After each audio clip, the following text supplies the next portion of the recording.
Forbes Books presents Leading What Matters Most, the podcast that helps you change behaviors, improve performance, and unlock the potential of your people.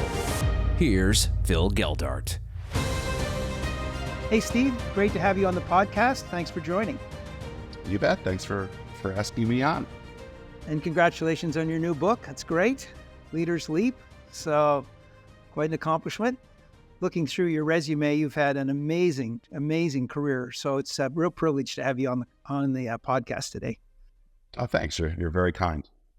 Steve, I run a company that we train leaders all around the world. So your topic is particularly of interest to me.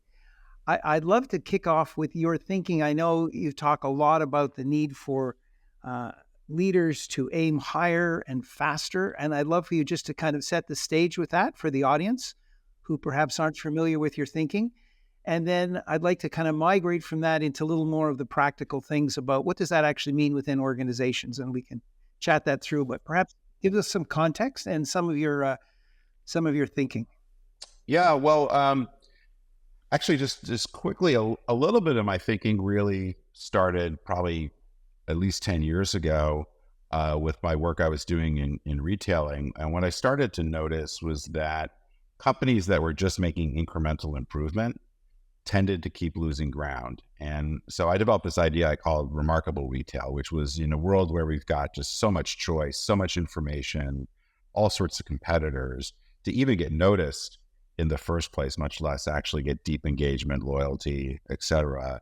You really have to aim higher in the value you deliver to customers and to create differentiation from your competitors. So it's obviously always been important to have a beauty selling proposition, competitive differentiation. But I think because of just this sheer explosion of choices, the need to aim higher became more and more important. And then as technology continues to improve, as more new products, services, et cetera, come on the market, that need just keeps escalating. So that's sort of the first thing. And then the other part was just the pace of change accelerating. So I started to develop this mantra of kind of aiming higher, moving faster, acting more boldly if you're going to stay to be successful. And then this kind of got me into most people probably agree with that conceptually, but even if they agree with it, they don't always act with that information. So that kind of set me on an exploration to try to understand how is it that very, very successful companies often fail to keep pace. What does this mean for seizing new opportunities to try to stay competitive? So the concept of aiming higher, certainly as I understand from watching your videos and your book and so on, is a very different mindset in your mind than perhaps it would be in the minds of most folks who think higher is a little bit more than what I'm thinking. Whereas I think in your mind, you're really thinking about dramatic height. So elaborate a little bit on that so that we have a bit of better sense for what you actually mean by higher. Well, so one thing, and I hate to give you a little bit of a it depends answer, but the subtitle of my new book is Transforming at the Speed of Disruption. So that sort of begs the question, what is the speed of disruption? And the answer is it's going to be quite a bit different depending upon your particular industry and your particular competitive situation. So what I found myself saying is, my guess is like my dry cleaner is not experiencing a ton of disruption. So they don't necessarily need to do anything dramatic in terms of their value proposition or really accelerate the pace of change because the speed of disruption is not significant. But we see lots and lots of categories where the speed of disruption is quite intense. So part of what you have to do is understand, what does it take right now to serve customers in a more powerful way, and position yourself for the future to take advantage. So I often use the example of the U.S. department store industry because it's a place where I spent a lot of time earlier in my career, and that's a place where the department stores like Macy's, JCPenney, et cetera, and we see this in some other markets as well, have been losing market share for 20 plus years.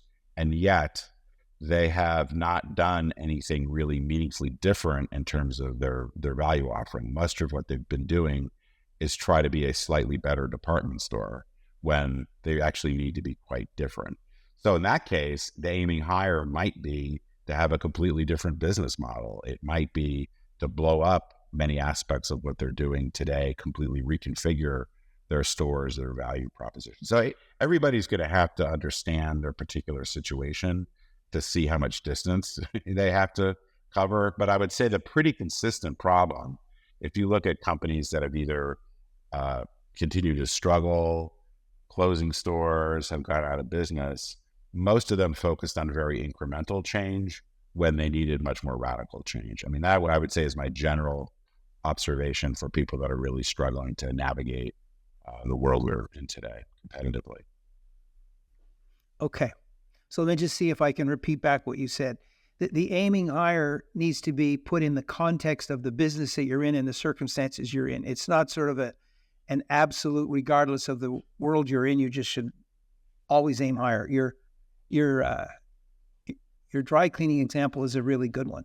The lens that I often, to get a little bit more practical, the lens that I often will advise clients, or I'm on a few boards and just generally in my writing and speaking, is, hopefully, no matter what kind of business you're in, you have some sort of useful customer segmentation. You have 2, 3, 4 different types of customers, let's say, you serve, and you have goals in terms of how many new ones you need to acquire, how you're going to grow the existing business you have with them, how you're going to retain them, how you're going to get them to recommend you. So you'll have some understanding of how you're doing. If you're falling short of what you need to do, then the question is why? And almost always it's because you have not met customer requirements in the way you need to. And that's often because you're just continuing to sort of tweak little things when, the competition has moved on. Now that would be really different. So I'll just use one other quick example. You think about what's happened with Netflix or with Uber or with Airbnb. None of those businesses are incremental versions of the old way of doing things. They are radical departures. They aimed at very, very different in the type of value they were going to deliver, how they delivered it, and they created this enormous distance. So, this is why Blockbuster's not around anymore. This is why the taxi business has lost tremendous market share. So again, you're going to have to look, those are more extreme examples, but ones I think we're all familiar with in terms of where the value has been created in the last, 5 to 10 years. Okay, that's very helpful. Talk to me a little bit about the role of benchmarking and perhaps looking at your competitors when you're trying to figure out how high that gap needs to be, or how big the gap is you need to close. Well, I'm a little bit, I don't know if you'd be familiar with, Tom Peters has said benchmarking is stupid. I don't know that I would be that aggressive on it. That's very provocative. But, the problem with best practices and benchmarking is often that, by the time you've identified that benchmark or best practice and go and try to do it, the world has moved on. That's one of the problems with the pace of change being so dramatic in a lot of cases. But I think it's really important to understand very deeply what the customers that you aspire to have or wish to grow and retain demand of you, who they're considering in the competitive set, and being able to identify how you're going to win. I would say the consistent problem is there's often too much focus, and this is a little bit why I use the leap language. There's often too much focus on saying, okay, well, the competition is here, I'm going to close that gap. But the problem is twofold. By the time you close the gap, they may be somewhere else. But also, just because you're equivalent doesn't mean you're going to win the business. If people have already moved to a different supplier, just being the same, it tends to be that people, if they are risk averse and if they like a supplier or a vendor or a retailer, whatever it might be, they're not likely to change just because you're equivalent. So benchmarking is useful input. You just have to be careful not to fall into the trap of just closing the gap or just making, doing a slightly better version of what the winning competition is doing. It's clear. Okay, can we shift to the executive suite? Because I'm presuming an awful lot of the change and the response to change at a fast enough pace needs to be led from that area. So Talk to me a little bit about, in your mind, Sure. the role of the executives at leading this, and then we'll talk about the frontline leader a bit. Well, part of what part of the argument I make in this book is that there's a lot of cases where leaders or organizations, cultures understand what to do, they just don't do it. And to the extent and I'm not trying to cast blame here as much as I'm trying to hopefully encourage people to take more action. But if you want to put it on the more negative spin, is to go to these leaders and say, what is that's keeping you from either accepting the need for significant change in many cases, but actually taking action. And I think it's a complicated question, but one of the things that I don't exactly lay this out precisely this way in the book, but I think for leaders, individual leaders, often there's this pernicious blend of where their ego gets in the way, where a certain amount of ignorance keeps them from seeing what they need to do or accepting, kind of breaking through the denial, I guess, and where fear keeps people stuck. So 3 of the 7 mind leaps I lay out in the book kind of point to these three areas of how I think, it's very helpful for us to recognize our ego. I can speak in my own case that my ego issues are often the things that keep me from doing the things that I need to. I think we have to open the aperture in terms of understanding more broadly how competitive forces are being reshaped, how technology is changing things, how customers are evolving in their needs and wants. And then, a lot of times it comes down to being too afraid to take that bold action if bold action is required. So I think it's very important. I really talk about in the beginning of the book that as leaders, we often need to take a pretty harsh, critical look in the mirror to see how we might be part of the problem. But that's also the flip side to that is, we could be part of the solution if we're willing to break through on those areas. Yeah, the 7 mind leaps are a great diagnostic for trying to figure out what's keeping me from taking those steps.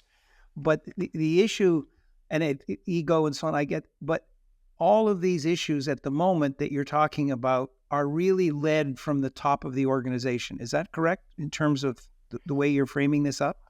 I think when it comes to, like it or not, I think most times if an organization, whether we're talking about a retailer or an industrial company, or we're talking about for-profit or not-for-profit, big and small, most times if we're going to really transform the organization in a meaningful way, that's going to be led, not exclusively from the top, but largely from the top. So I think it is very difficult. There's plenty of changes and leaps that can be made in smaller ways further down in the organization.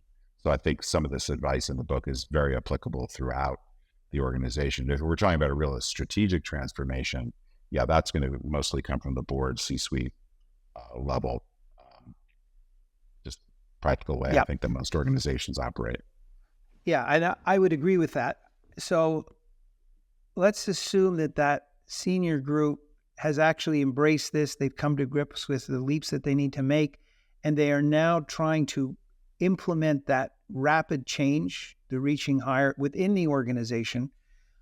How would you say that needs to be cascaded down, and what behaviors should we be looking for from the frontline leaders who are actually the ones that have to implement the vision that's coming down? I'm trying to move it toward your line manager level. Yeah, I don't know if this exactly answers your question, so I'll try to keep it brief. And then if you want to go a little bit deeper on it, I sometimes think about this as sort of a left brain and a right brain exercise. The left brain is to explain, hopefully get buy-in for whatever change you're trying to incorporate. So appeal to logic with facts and figures so that people hopefully can understand and be persuaded that this is the right sort of action. But then there's also the support, the trust that needs to be built. So, you demonstrate through your words and actions and supporting mechanisms, hopefully, that you've got people's back. So a very specific example would be if you're really trying to foster more of a culture of experimentation, more testing and learning, you are signing up for more failure than probably the organization is used to. If people are going to not be encouraged and supported to take risk, if it's career ending to be associated with a project that fails, that's a huge problem. So you have to build mechanisms and incentives and support and training and lots of other things if you're really going to expect people to really step out. So I generally say, you want to make the business case for the change, and that's pretty logic heavy. But then there's the empathy and vulnerability and a lot of other sort of soft skills that have to support the more harder logical pieces of any change initiative. But, it also matters the degree, it matters the degree of change that you're asking people to do. It's also how different is this for the organization. So one thing I often do when I'm working with companies or leaders is I'll ask them whether the culture is fundamentally wired to say yes or wired to say no. And by the way, almost everybody knows that the answer they'd like to say is wired to say yes, but usually the real answer is wired to say no, which is probably a little bit of a bias in terms of companies I end up working with. But if you have a culture that's not used to change, and this is a very big departure, that's going to take a lot more care and attention than a company that is pretty well versed in making change. So, you've got to be sensitive to how big a leap it is. Just declaring you're going to be, a totally different company, we're going to transform, we're going to be really different, like that, those things tend not to work very well. We do a lot of culture transformation work, and I would agree with you that we tend to say it takes 2 to 3 years before you actually get that transformation in place. So I think I just want to explore a little bit, and maybe you can add a little more color here. It's not simply enough for the senior people to say, we want to aim higher, we want to be faster. Somehow they've got to engage the hearts and minds of the workforce below who have to execute that. Is that? Yeah, absolutely. I think that you have to hopefully win most people over with the logic of why you're doing what you're doing and how critically important it is. But just declaring it has, in my experience, has pretty much zero chance of success. You've got to provide the conditions. In fact, I'm on the board of a company right now where we're going after something. It's not a moonshot, but it's much more aggressive program of growth than they've done before. And part of what we're spending a lot of time thinking through is how do we create the conditions for success? Because just deciding to do it and saying this is a priority is not providing those foundational pieces. So in some cases, it's, do we have enough resources? Do we have new skills in place? Do we have training? Do we have communication? So I don't want to dismiss, and I don't, in this book, I'm not trying to lay out kind of a playbook for cultural change. There's plenty of people, including you and others, that are much more skilled in this arena. But you absolutely have to be very, very mindful of it. What I'm really trying to do is to kind of wake people up to the reality of what is needed if you're going to not only win in the future, but in some cases prevent an extinction event, unfortunately, for some companies that are slow to change. Provide the inspiration, provide some guidance as to what that looks like. But yeah, there's a lot of devil in the details for sure to work through a business case and to create the cultural conditions for success. Okay, very clear. When you talk about cultural conditions, again, the culture presumably, as you would be thinking about making this shift, is going to have to be articulated again from the executive at the top, that are going to have to say, for us to be successful, the new culture is going to look like this or like that. How would you say that they should go about doing that? Is that working through, as you mentioned, training and communication? Is it about codifying behaviors? How is the best way for them to get the culture to align with this aspiration for dramatic change? Well, again, there's a little bit of a depends answer, but I think you have to be if it's a big, complex organization. So for example, one of the clients I've been working with the last couple of years, which is a very large retailer with a long history. So people are used to doing things one way, and now it's being suggested they do things in a not completely different way, but a different enough way. So there's a lot of support and infrastructure around putting those changes in place, which is, to your earlier point, this is not a 6-month process. This is a probably really 3 to 5 year process. So I'm in about year 3 right now and have made a lot of progress. But some of it is making sure they have the talent in place. Some people are not, I hate to be a little bit of too much of this on the bus, off the bus sort of thing, but there's some people that are clearly not prepared for whatever reason to go on this journey. And so not only are they exiting people in some cases or putting people in different responsibilities, they're attracting new talent to the organization because they see that they didn't have the human resources broadly. They have a lot of it, but they need more. So you have to think through your human resource decisions, completely new training and education curriculum, quite extensive, a lot of communication meetings, a lot of coaching and training kinds of things up and down the organization, as well as technology. So, in this case, it's quite elaborate, but they realize that not only is it important to do it, so it requires, makes sense to put this kind of investment, but they're actually asking people, I think they're being very realistic about how different it's going to be and how hard it is to turn a big organization. If you're in a smaller, more entrepreneurial organization, flatter, whatever, or just you can get everybody in a room, or you're all in the same place, or have worked together for a long period of time, and you're not dealing with people all over the world or what have you, it's a little bit simpler. But, I think people generally, one of the things I say in the book in various ways probably is, I think part of the reality of any kind of change is most people really don't like change. People often say, I don't know if this is your experience, my experience is definitely that people often say they want change, but what they really want to do is keep doing what they've always done, just a little bit better. And, if you need something more significant, that's not going to be good enough.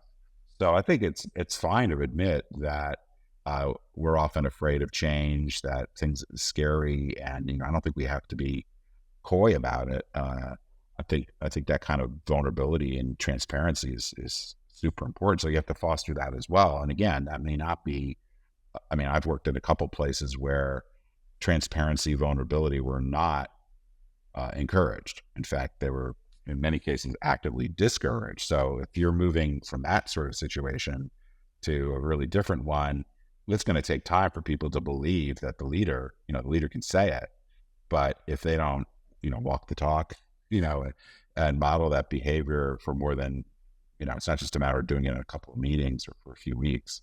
People are going to be skeptical because they've probably been burned by other change initiatives that haven't gone as well. So I think you have to be really realistic about it, and it's getting this balance between being bold but not being reckless.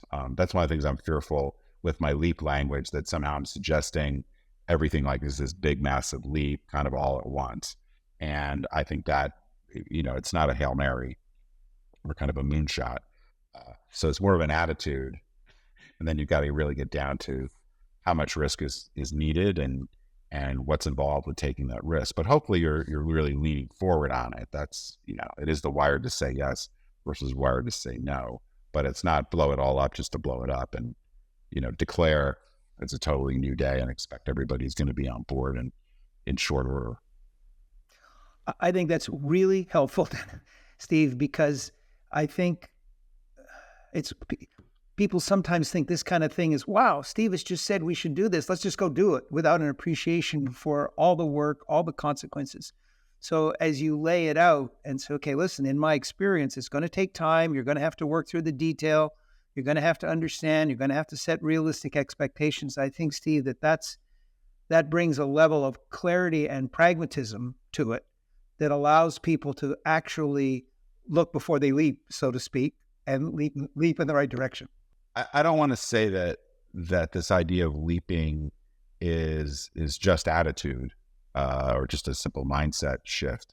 But I do think that there is, the thing, and there's, kind of two sides to this book. There's the kind of negative side, which is advice to avoid being made irrelevant. So it's much more negative. Like if you don't act more boldly, you may be roadkill, so to speak.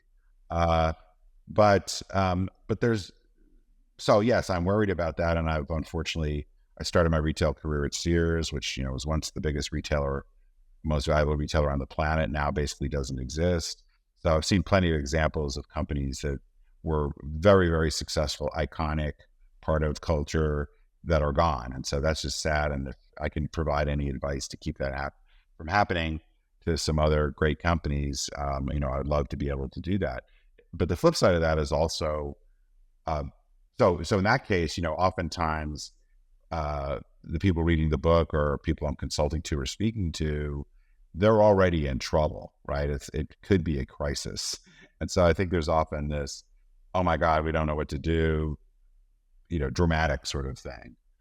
But I think more practically and more expansively is, how do you stay at the leading edge of disruption? How do you avoid getting into a crisis? And in that case, you're not necessarily in panic mode where there's this declaration like, before we go crashing into the ground, we've really got to shake things up. And that's sort of closer to death kind of experience, and as a practical matter, often causes people to make kind of desperate decisions. But also you get to a point where your options as a practical matter are foreclosed because you may not be able to attract talent. You may not be able to attract capital. Like there's all sorts of things that make it difficult for companies to transform when they've gotten so damaged. So I'm hoping to say to people, like, definitely avoid putting yourself in that situation if you can. But the positive thing, I think, is to see that if you have this mentality of moving faster, aiming higher, being more bold, being on offense, wired to say yes, however you want to think about it, that gives you a greater chance of preserving your position and perhaps even extending it. So I found as I'm being interviewed about the book, and some of this is of my own making for sure, is to talk about the negative, like avoid catastrophe kind of part of it. But what I hope people see is this is a more hopeful book to be able to take advantage of opportunities. If you're doing the work, if you're making these mind leaps, you have a better chance of not only protecting yourself, but hopefully actually taking advantage of opportunities, which are out there all the time. And there's obviously plenty of companies that are doing really, really well by embracing some of these principles and other principles. Yeah, I think that is profound in the sense that these leaps can either help you get better or they can help you stay strong. The principles, getting your ego under control, for example, not being afraid of risk, for example, thinking radically. These things are weapons to help you stay winning. They're not just weapons to help you avoid losing, is I think your point. Yes, no, that's very well said. And I also think one of the things that's different and perhaps obvious is, if we look at, and I'll just kind of keep this within the retail world, but it's certainly affected other industries. We've had several really transformative ages, you might say. When e-commerce became a thing, that was a massive shift for just about all industries. When smart devices became ubiquitous, essentially, and we became untethered, like that created a whole set of challenges and opportunities. And some people seized them and some people fell behind. 5G, cloud computing, these are very big technical changes that have caused a lot of disruption. Now we're into the generative AI world, which will have all. So I think you can look at that and say, oh my God, I might go out of business if I don't understand this. But you could also say, well, this is going to create a whole set of new opportunities that I may or may not understand right. Well, chances are you don't fully understand them. So what am I going to do to maybe let go of, because one of the points I make in the book is I see this all the time, and I've experienced this a little bit myself, is what's made us successful in the past may not serve us very well in this new world order. In fact, it might actually get in the way. If we just keep doing, the hammer, particular set of nails, whatever little cliche you like. So you can view that as something that's scary, or you could say, wow, this is an opportunity for me to learn new things, to maybe listen to different voices, to maybe try more stuff. to rethink what we're doing, to lean into some new opportunities more aggressively, and that can propel us even further. So I think, there's a little bit of this. Do you have a scarcity mindset or do you have a growth mindset? So, I try to appeal, I guess, to both mindsets in the book, but I think what's most exciting is creating something new, not just preventing catastrophe. One of the things I found really interesting, you mentioned that ego tends to keep us from seeking wisdom in the sense of AI and robotics and various forces that are out there. And I know I'm going to have to deal with them or somehow respond to them, but that's not my area of expertise. But because I'm in charge, I'm supposed to know everything. So chat with us a little bit about the value of bringing in experts to help me get where I need to go faster and higher. Well, I would say fundamentally, part of what I'm pointing at in the chapter that I go into this in some detail is it's just really the need to be more vulnerable. And I think some of this is probably a bit of a generational thing, and it might even be a little bit of a, kind of male dominated thing, which is, not to let people see you sweat. I was very much taught earlier in my career that as a leader, you're supposed to have all the answers, sort of a power and control, more almost military kind of, on the top, and then, you delegate down and all that kind of stuff. So I think there's a mentality that's, is probably more characteristic of more of a generational thing. And I think just in general, that can cause a lot of problems. But I think particularly in a world where things are changing very quickly, where it's often hard to understand where things are headed, vulnerability is a superpower.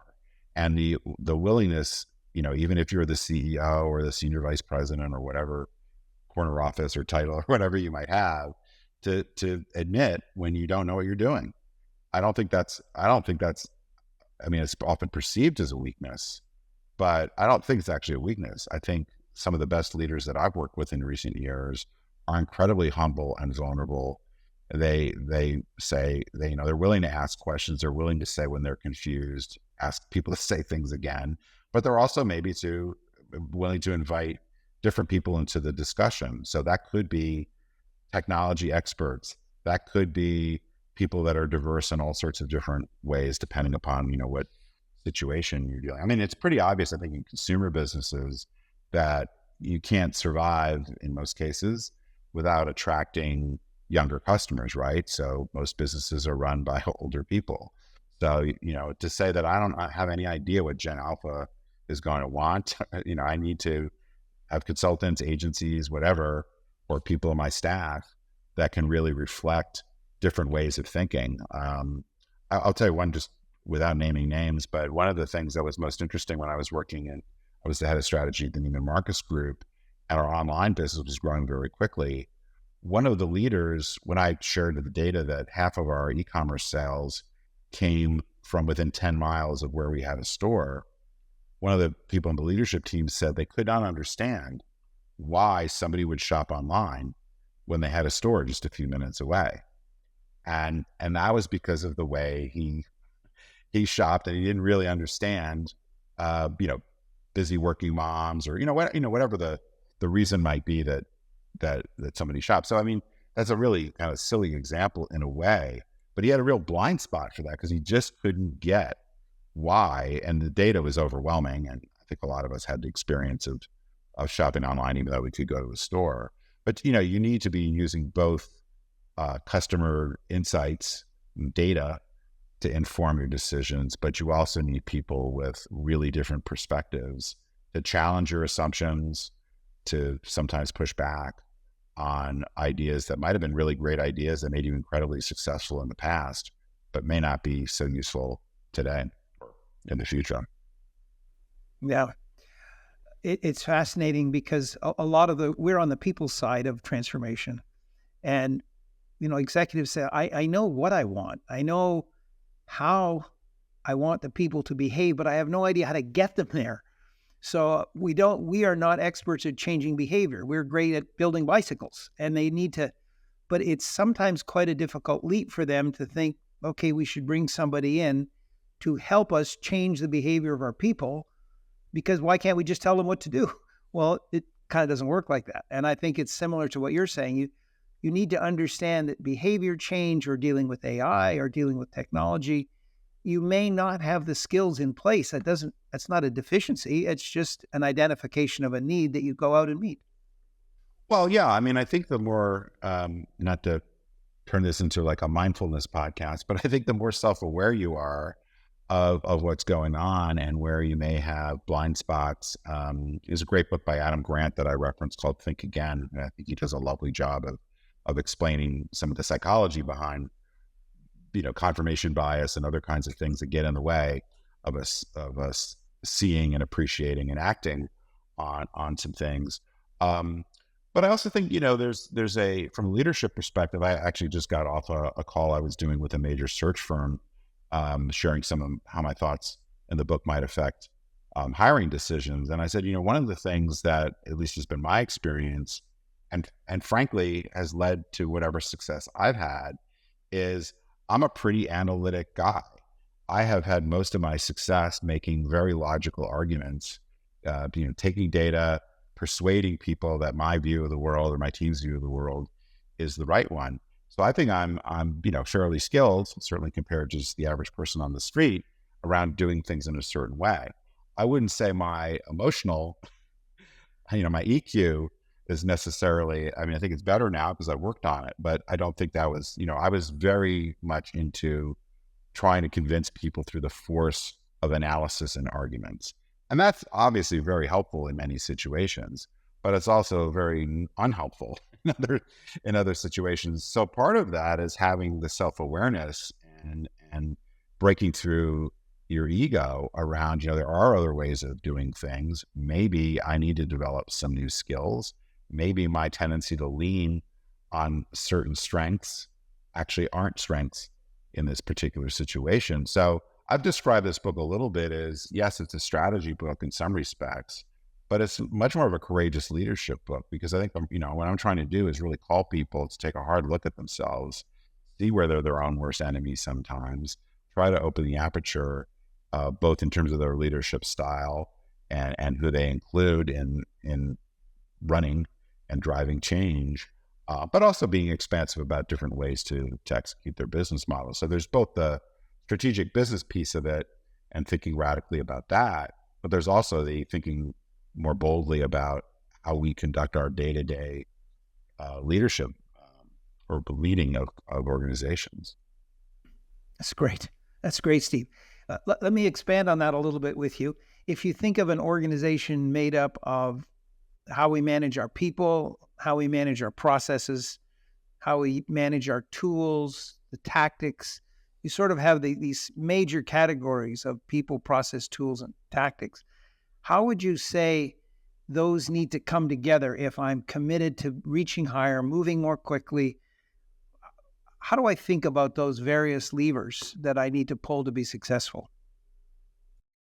Well, I think, again, the exact way they play out, I think is pretty situation specific. But what I would offer is, first of all, I think building more agility into all those things is incredibly important. I think, and again, if your speed of disruption is on the slower side, maybe not so much.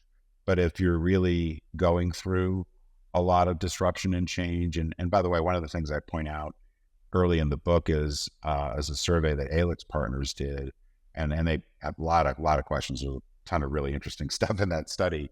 But the main thing I point to is what % of CEOs say that their businesses are undergoing a lot of disruption. So it's not just my opinion that there's a lot of disruption. Leaders self-report that they feel that they are going through a lot of disruption. They also report that they find it hard to keep up with it. They don't even know where to start. So there's a lot of nervousness, I think, about how disruption is affecting many, many industries. It's a cross-industry study. So I think that's there. So if you are having to navigate a fair amount of disruption or anticipate you'll have to, then how do you build more agility and speed into what you're doing? Because you just fundamentally have to be more responsive to change. Sometimes you know what that change looks like. So the client I was referencing earlier, they have a pretty clear view. Like this transformation work they're doing is pointed against some fairly specific things that they are confident are important in the near future. In other cases, you're going to have, great unknowns. If your business is one that's going to be disrupted by generative AI, you probably don't have a good idea exactly how that's going to transform or how that's going to play out over the next few years. So you're going to lean even heavier on building speed and agility into your processes, into your tools, and maybe even the high kind of people you hire. So I would say you kind of see where you are on that index.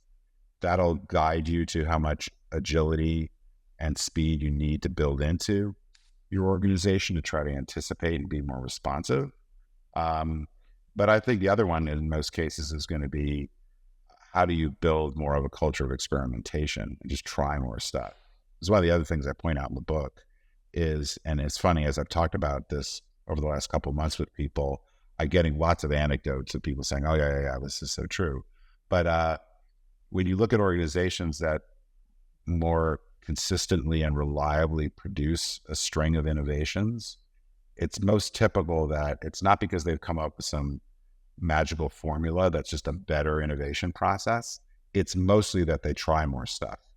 It's not to say that there aren't better ways to manage an innovation process, and there are some things that will increase your odds of success. But the real distinguishing factor is they're willing to try more things, and the things that are working, they're prepared to double down on them and scale them. The things that aren't working, they stop quickly or pivot. So again, that's a responsiveness, agility kind of dynamic that is part of both the culture, but it's also part of the processes they put in place to manage it. So as you're talking, Steve,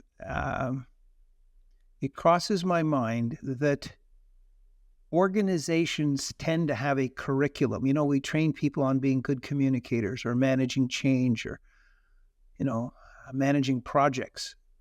We don't typically think of agility as a skill that should be taught and mastered, codified, respected, and even you could add to that your experimentation. So it's almost like we should be adding into the curriculum that we train our folks on this competence around agility and experimentation, because it would then give them tools regardless of the situation, whether it's a process or dealing with an employee or dealing with a customer or dealing with some data coming in. I have a mindset that says I can respond, I can try something new, but I need to respond quickly. And I think that's very neat. This concept of agility not just being, well, I wish we had it, but actually something that we should embrace to help us move more quickly and get higher. I think so. My last mind leap is number 7 is faster, go, go, go. And it's really trying to be provocative around the need for speed. But that does beg the question, okay, it's one thing to say you want to go faster, but how do you actually do it? And some of it is a mindset, some of it is cultural, but I agree with you. I think we don't, my experience is it actually depends a lot on the nature of the company. So if you're in the certain technology businesses where product development, constant product development is just part of what you're doing, or if you're in social media where you're putting out just constant engineering tweaks, like that is so ingrained into the way of doing things that I don't know whether, because I haven't worked in any depth in those industries, so be a little bit careful about trying to be too specific because I probably don't really know what I'm talking about here. But my sense is that those kinds of companies are so used to having agility as just the thing they do, like they don't even think about it. Just like a retailer is so used to buying and selling merchandise and inventory plan, like that is just what you do. But what I see in retail in particular, but plenty of other industries, is there isn't much agility. There isn't much experimentation. It's quite rare. This idea of having like an R&D budget which you would find in any pharmaceutical company or chemicals company or whatever. Like, that's just the way you do things. When I ask people, what's the R&D budget at a retailer, everybody just looks at me like, we don't have any, I don't even know what you're talking about, right? So I'm like, well, just do you have any money set away for experimentation? And the answer is almost always no. So just by design, they don't have, and that's just one way of building agility in the system. Like, if you needed some money to go try something and you got to argue, you got to cut something else, you've not set yourself up to be particularly responsive and agile. So there's many other examples, but that's just one. So I think, depending upon the nature of how you've competed, you may or may not have any real skill set. And so not only you're not hiring for it, you're not training for it, you're not reinforcing that skill level as something that is a way to get ahead and be successful. So no, I think it's an interesting thing. Yeah, I imagine there are people out there that can teach that the skills and the mindset in a way, but it's definitely absent in many companies that I end up interacting with. Yeah. No, I clearly, I mean, it's something that I think Eagles Flight would come in and be able to equip you with. But the bigger issue from my point of view is, as we try to implement your thinking, some of these things are very practical. Like, it's not unattainable. There are some practical things you can do. Experiment, be agile, get your ego under control. Don't be afraid of risk. I mean, these mind leaps are not academic. They're very pragmatic, is I think what I'm getting at. Well, I appreciate you saying that. I hope so. I mean, again, trying to, in a relatively short book, put forth things that are going to work in a wide variety of circumstances isn't easy. So I try to approach it from a high level. And then in some of the chapters, have some study questions that hopefully help people take it from more abstract to more concrete and more directly relevant to their situation. But I think, first and foremost, be willing to try some stuff. Like, it's a very trite thing to say, but you don't have to have all the answers to get started. That's another thing towards the end of the book I try to encourage people to do. It's a little bit better. It's a little bit like, what better time than now, right? Like, you can wait your whole life to try something. So you don't have to have everything figured out from day one. In fact, I think if you think you have it figured out, you've probably wasted a lot of energy, because by the time you actually get down the path a little bit ways, things, conditions have changed. So again, I think that's often just fighting through our fear. When I talk to people about writing a book or starting a podcast or any number of things, there's usually a big song and dance around why they need to study more or practice more or whatever. And yeah, maybe, but maybe it's more important to put something out in the world and see what the response is, and then get a chance to iterate on that. So getting the practice is important as well, particularly if you're in an organization that doesn't have a lot of experience. Like, you're not going to run a marathon, probably a tired cliche here, but I often say, like, you're not going to run a marathon successfully because you say to yourself, I'm going to run a marathon. You do that because you get out there and you start running a little bit at first, and then more and more, and eventually you've got the reps that allow you to do it. But it's not a decision or a thing that you're going to be able to do without practice. This has been great, Steve. I think if I were just to wrap up kind of 3 points that you really need to be thinking about your own context of your organization so that you apply these principles appropriately. I think the second thing that stands out to me is you really need to be realistic about where you are and take action versus incrementalism.